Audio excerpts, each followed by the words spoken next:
The message was still blinking, but the help was already gone. Stay with me, because what happened in the next 23 minutes would decide whether Emily Carter lived to meet her child or became a quiet headline no one questioned, and it all started with a phone slipping from her hand onto the polished hardwood floor of a $4 million home that suddenly felt too big, too silent, too far from anyone who could hear her. Emily's vision blurred at the edges first. Like someone dimming the lights in a room she didn't realize she was trapped in, her right hand trembling as she tried to steady herself against the kitchen counter, the digital clock on the oven reading 8:12 p.m., each second clicking forward with mechanical indifference while something inside her body began to misfire in ways she couldn't explain, only feel, a heaviness pulling at her face, her words dissolving before they could form, and somewhere deep in instinct she understood this wasn't just dizziness. This was something worse, something urgent. Her phone was just inches away, screen lighting up her pale fingers as she dragged it closer, unlocking it with effort that felt like lifting weights underwater, and then typing, slow, uneven, desperate. 911. I think stroke, please. Each letter a fight, each second a risk, her breath shallow, uneven, the room tilting again as she hit send. Across the city, 20 minutes away, Daniel Whitmore raised a glass of champagne under soft gold lighting, laughter echoing around him as Vanessa Blake leaned closer, her voice smooth, effortless, the kind of night built for celebration, not interruption, not reality, and definitely not consequences.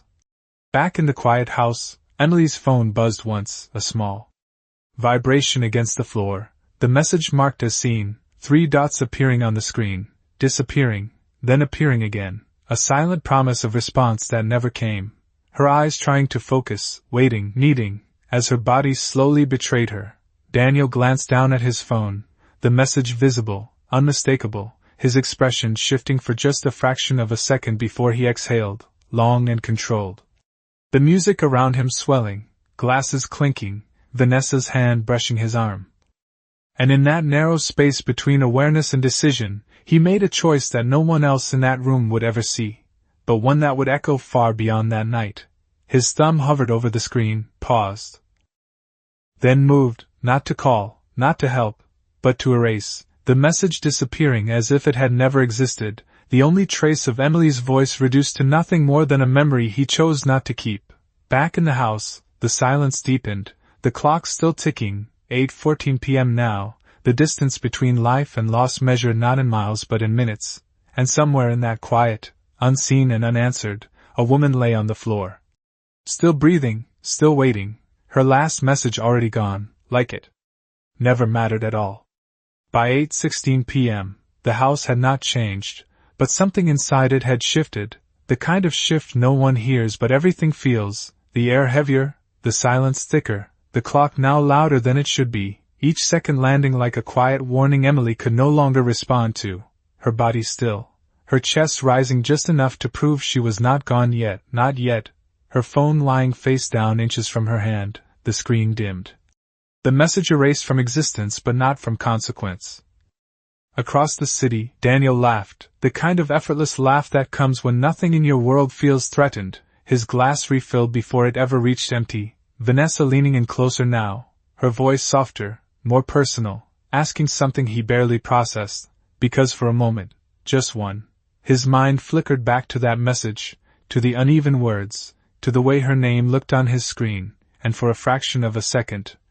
something almost like hesitation surfaced, but hesitation does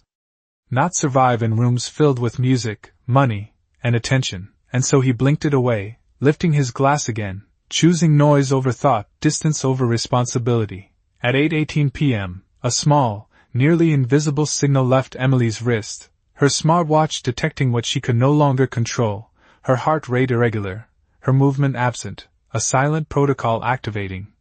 Searching for a response she could not give, sending out a quiet alert through a system designed for moments exactly like this, moments where seconds matter more than explanations. Miles away, Dr. Lucas Bennett paused mid-step in his apartment, his phone lighting up with a notification he did not expect, Emily Carter's name appearing on his screen, flagged urgent, the kind of alert he had only seen a handful of times, his expression tightening instantly as training replaced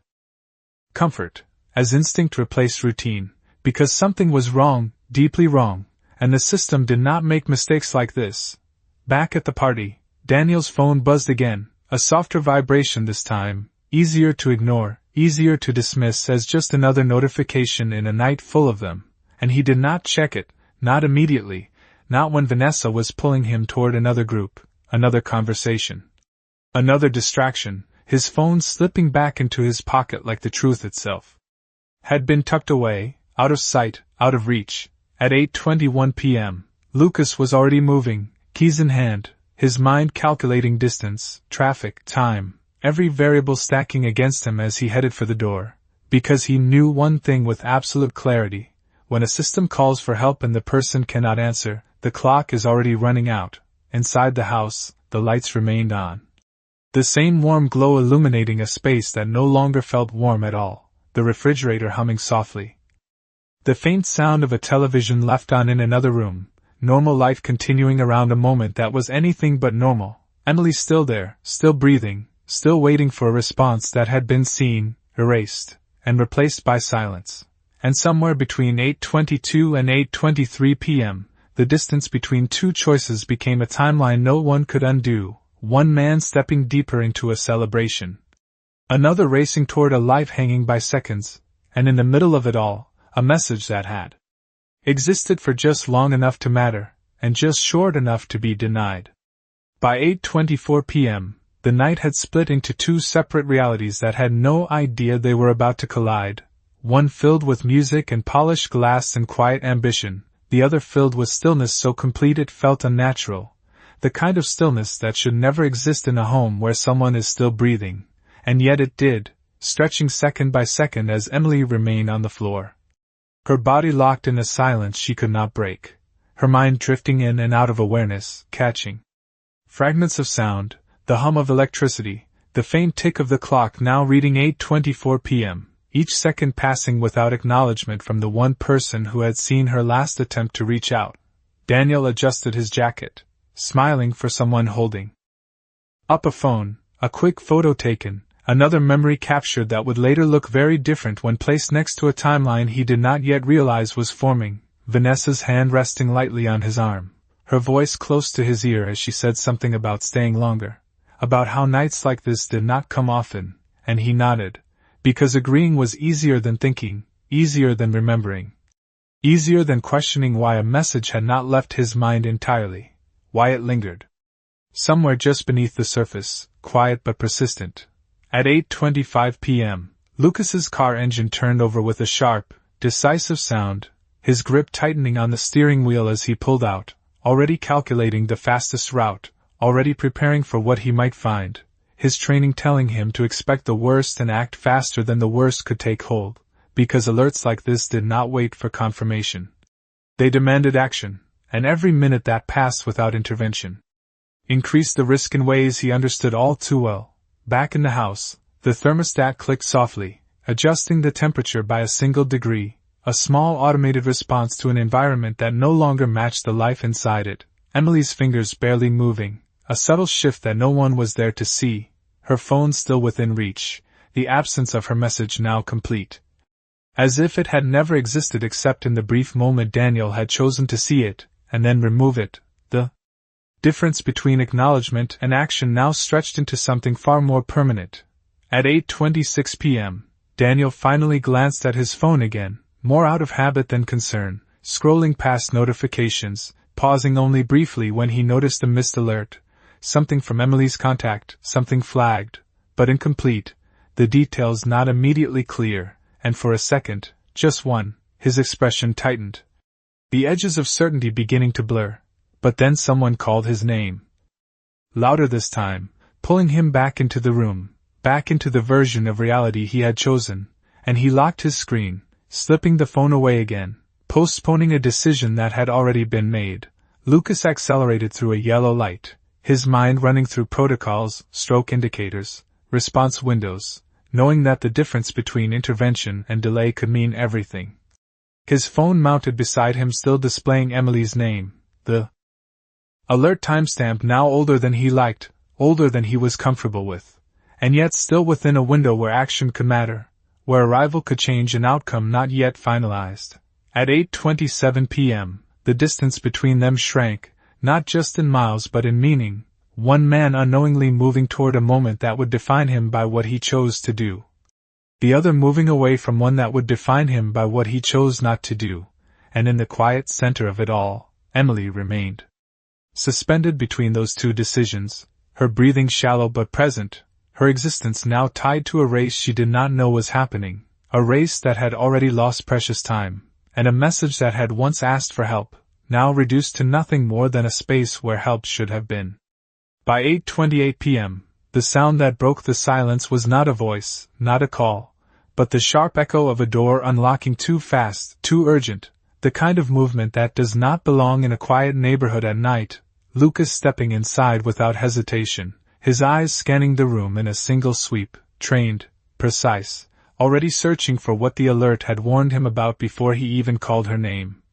And when he saw her on the floor, still, unmoving except for the faint rise and fall of her chest, everything else in the house disappeared. The clock read 8:28 p.m., and Lucas was already beside her, lowering himself quickly but carefully, his voice steady even as the urgency climbed beneath it, calling her name, checking her responsiveness, reading the signs his training had drilled into instinct, his hand reaching for his phone not to hesitate but to act, dialing emergency services with clarity. His words direct, location precise, condition described without panic, because panic wastes time and time was already slipping. Across the city, Daniel's laughter faltered, just slightly, not enough for anyone else to notice, but enough for him to feel it, a small shift inside his chest, like something unresolved pressing against the edges of his attention, his hand brushing against his pocket where his phone rested, and for the first time that night, the room felt a little too loud, the music a little too sharp. Vanessa saying something he did not fully hear as his mind flickered again to that message, to the uneven words, to the moment he chose to erase them, and now, without explanation, the absence of that message felt heavier than its presence ever had. At 8:29 p.m., sirens began in the distance, faint at first, then growing, cutting through the night air with a clarity that does not ask for permission. Lucas still beside Emily, speaking to her even if she could not answer. Maintaining connection, maintaining presence, because sometimes that is the only thing holding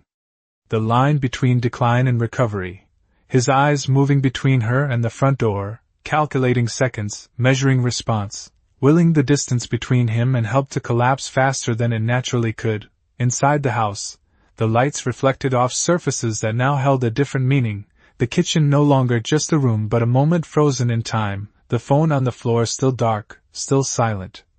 Its erased message now replaced by something else entirely, something that could not be undone by a single swipe, because absence leaves traces, and choices leave patterns. At 8:30 p.m., Daniel finally pulled his phone out, this time not out of habit but out of something closer to unease, scrolling again, slower now, searching for something he could not name, and then he saw it, a missed emergency alert tied to Emily's device, time-stamped, flagged, undeniable, his expression tightening fully now. The noise of the room fading just enough for reality to push through, his thumb hovering again, not over a delete option this time, but over the weight of a decision he had already made, and for the first time that night, he did not feel in control of the outcome. The sirens outside grew louder, turning onto the street, lights reflecting against the windows of Emily's home, Lucas moving quickly to guide the incoming responders, his voice sharp, focused, every second now accounted for. Because the race was no longer theoretical, it was here, it was real, and it had already lost time that could never be recovered, and somewhere between 8:30 and 8:31 p.m., the two realities finally began to overlap, not in distance, but in consequence, one man standing in a room where everything suddenly felt wrong, the other standing in a house where everything had already gone wrong, and between them, a single erased message that had changed the direction of everything. Without making a sound. By 8:31 p.m., the house was no longer silent, it was filled with movement, controlled, precise, voices low but urgent as the paramedics stepped in with equipment that turned stillness into action, Lucas shifting back just enough to give them space while staying close enough to answer every question before it was fully asked. his words clear, exact, describing what he had seen, when he had arrived. How long the alert had been active, every detail forming a timeline that was already beginning to matter more than anyone in that room could yet understand. Emily was lifted carefully, monitored, assessed, every motion measured against time, not rushed but never delayed, because delay had already happened somewhere else, somewhere earlier, and now they were working inside what remained of the window that had been shortened without their knowledge. At 8:32 p.m., the front door remained open. Cool night air slipping into the house as flashing lights reflected across the walls, turning a private moment into something visible, something real, something that could not be hidden or undone. Neighbors' porch lights flickering on one by one, drawn by the unmistakable presence of emergency vehicles, quiet curiosity forming outside while inside. Every second was accounted for with purpose. Across the city, Daniel stepped away from the crowd, his expression no longer relaxed. His phone now held tightly in his hand as he read the alert again, slower this time, understanding more with each word.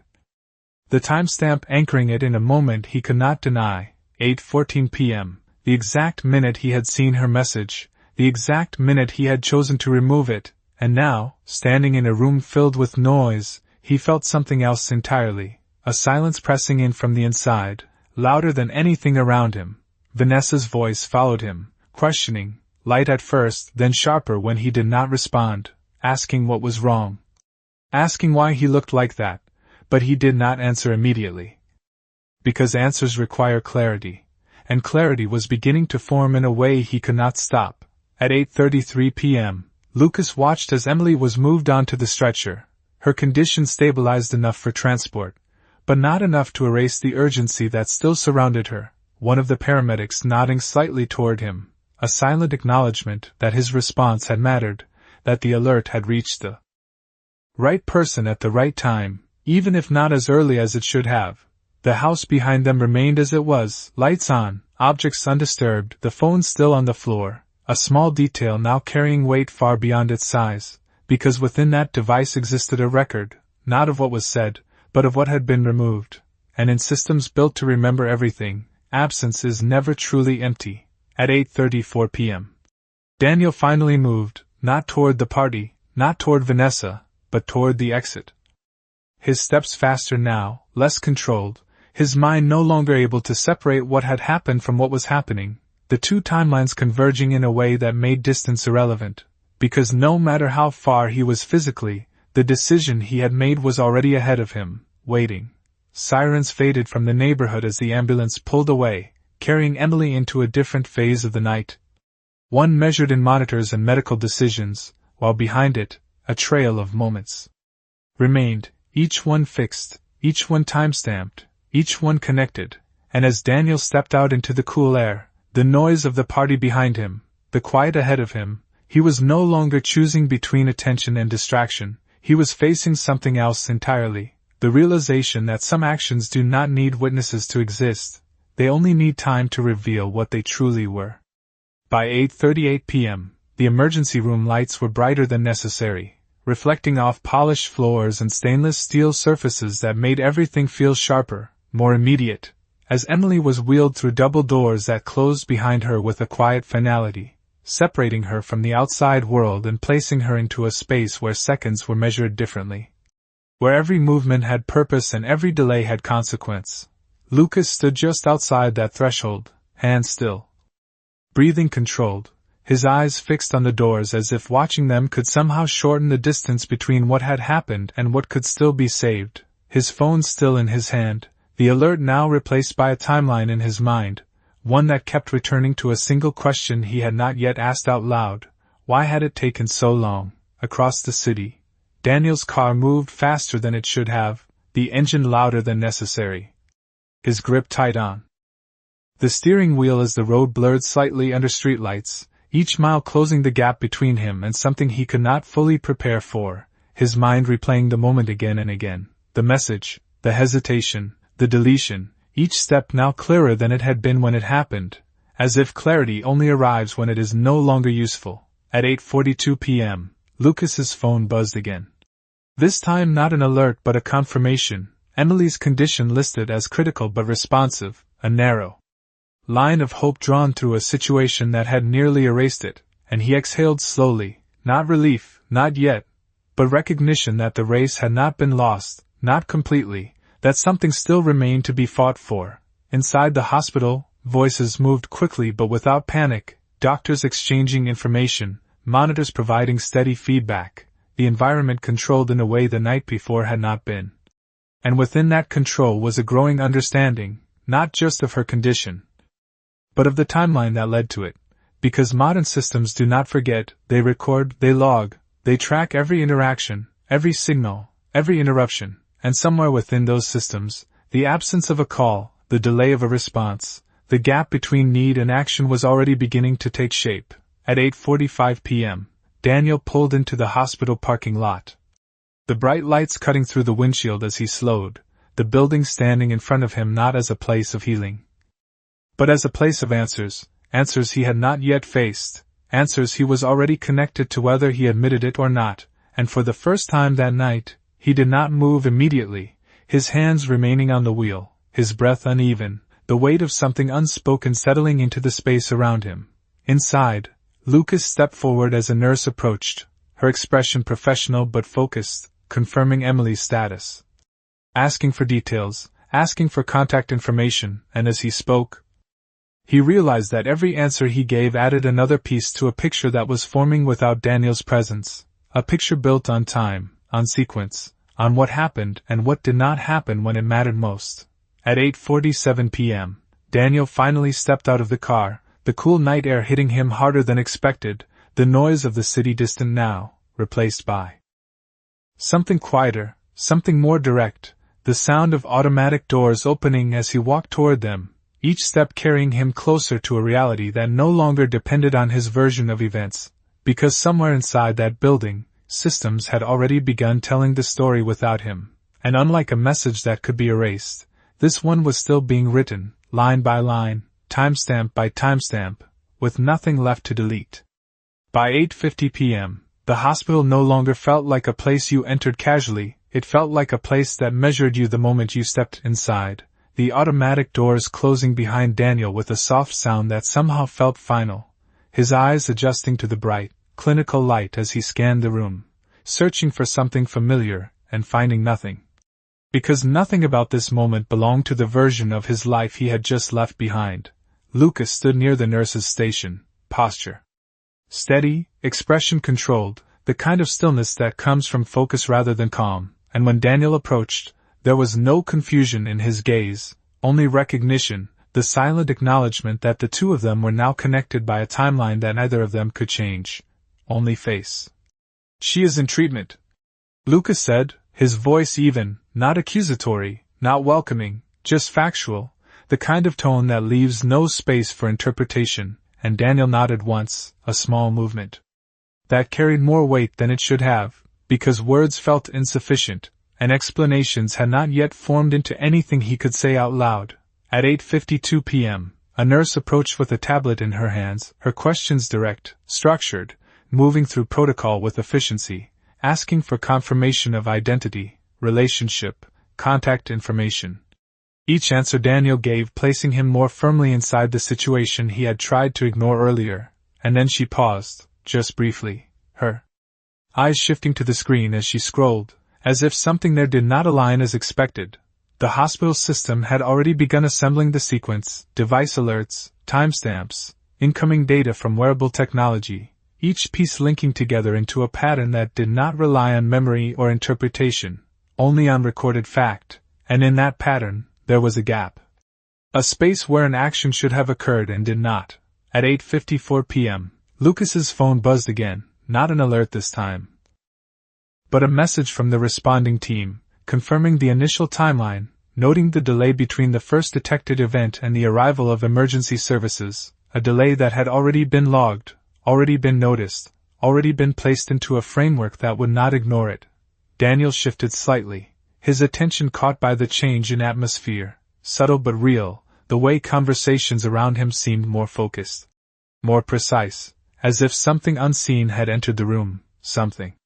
that demanded clarity, and for the first time, he understood that this was not just about what had happened to Emily, It was about everything that had happened around it, before it, during it, and what had not happened when it should have. At 8:56 p.m., the doors to the treatment area opened briefly, a doctor stepping out, scanning the room before speaking, calling for additional information.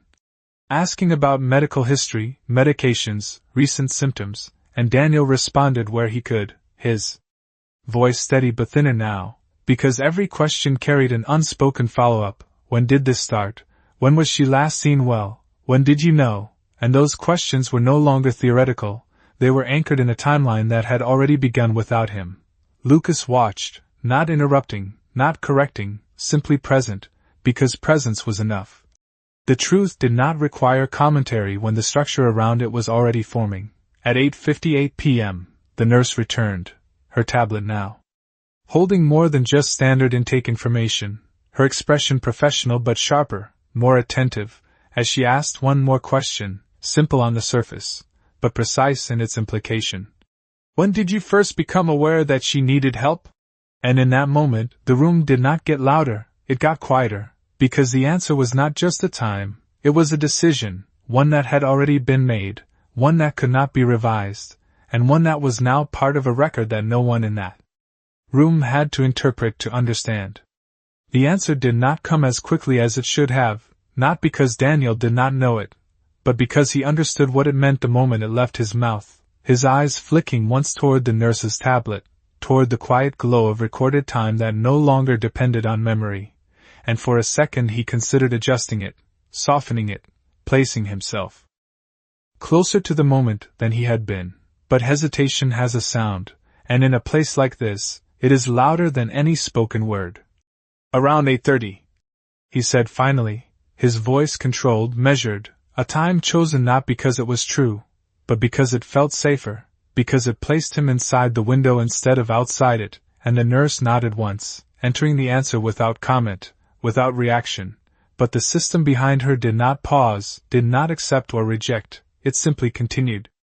Assembling what it already knew. At 9:01 p.m., Lucas's phone lit again, a follow-up from the response team, confirming dispatch time, confirming arrival, confirming the sequence that had already been logged down to the minute, and as he glanced at it, he did not need to speak, because the numbers themselves were enough, the gap between detection and response no longer abstract, no longer theoretical, but fixed, measurable, undeniable. Daniel felt it then, not as accusation, not as confrontation, but as alignment, the quiet way facts begin to settle into place, one beside the other, until the space between them disappears, his earlier answer now suspended in that space, fragile against something far more stable. At 9:03 p.m., the nurse returned briefly, her tone unchanged, professional, steady, asking one more question. Do you have access to her phone or devices? And Daniel shook his head once, too quickly, the motion automatic, instinctive, because access was not the issue, access had never been the issue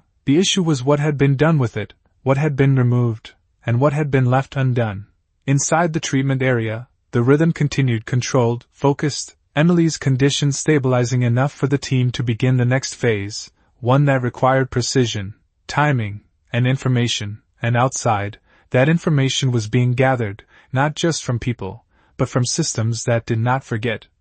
that did not reinterpret, that did not protect anyone from the sequence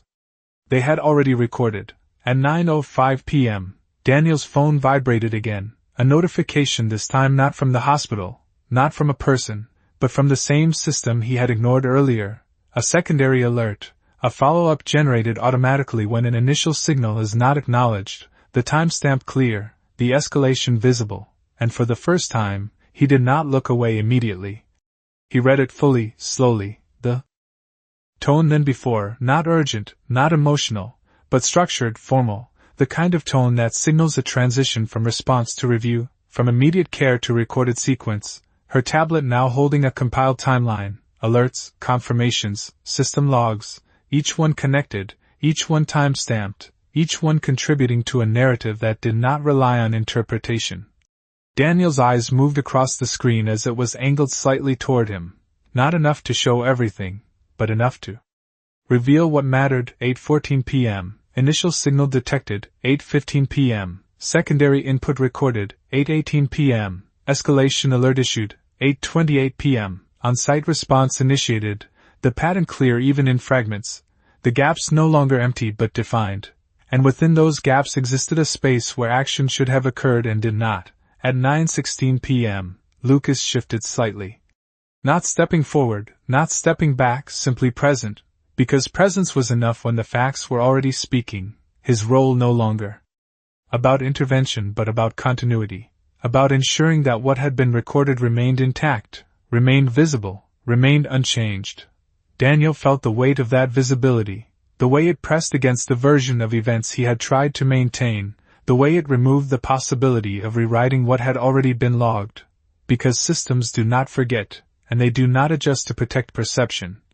They simply reflect sequence. At 9:18 p.m., the doctor returned again, this time with a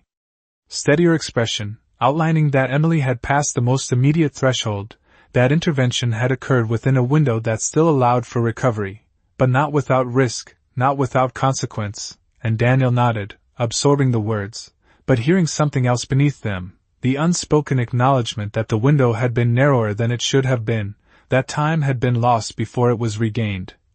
The hallway did not react. No one raised their voice, no confrontation unfolded, because none was needed. The contrast was already complete, one timeline built on response, another built on delay, and where they intersected, the outcome had been decided not by intention, but by action and inaction placed side by side. At 9:20 p.m., the administrator closed the tablet, the soft sound of it finalizing more than just a report, her expression unchanged as she stepped back. Because her role was not to judge, only to record, and the record was already complete enough to stand on its own. Daniel remained where he was, his phone still in his hand, its screen dark now, no new notifications, no new messages, because the moment that had mattered had already passed, and nothing after it could replace what had not been done when it was needed most. Lucas